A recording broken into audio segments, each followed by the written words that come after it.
तुर्क लोग अपनी औलाद को शेर की बजाय भेड़िए से तशबीह क्यों देते हैं?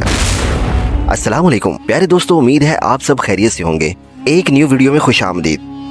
प्यारे दोस्तों, भेड़िया वाहद ऐसा जानवर है जो अपनी आज़ादी पर कभी भी समझौता नहीं करता और किसी का गुलाम नहीं बनता, जबकि शेर समेत हर जानवर को गुलाम बनाया जा सकता है।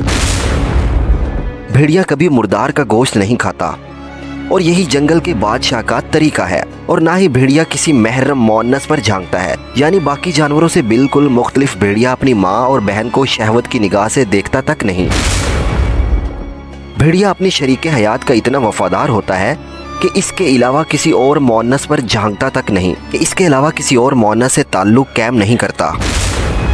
इस तरह मोअन्नस भेड़िया के साथ भी वफादारी करती है। भेड़िया अपनी औलाद को पहचानता है, क्यों ना कि इसके माँ बाप एक ही होते हैं। जोड़े में से अगर कोई एक मर जाए तो दूसरा मर जाने वाले की जगह पर कम से कम 3 माह खड़ा बतौरे मातम अफसोस करता है।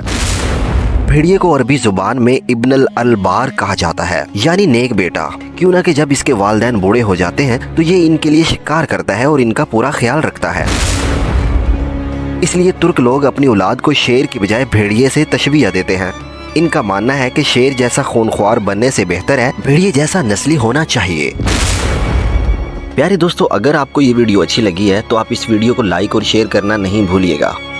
अगर आप हमारे चैनल पर न्यू हैं तो आप हमारे चैनल को सब्सक्राइब कर दीजिएगा, ताकि ऐसी ही मॉरल स्टोरीज हम आपके लिए लाते रहें। मजीद आप अपनी राय का इजहार कमेंट बॉक्स में कर सकते हैं। मिलते हैं ऐसी ही एक न्यू वीडियो में, तब तक अपना ख्याल रखिएगा। अल्लाह हाफिज।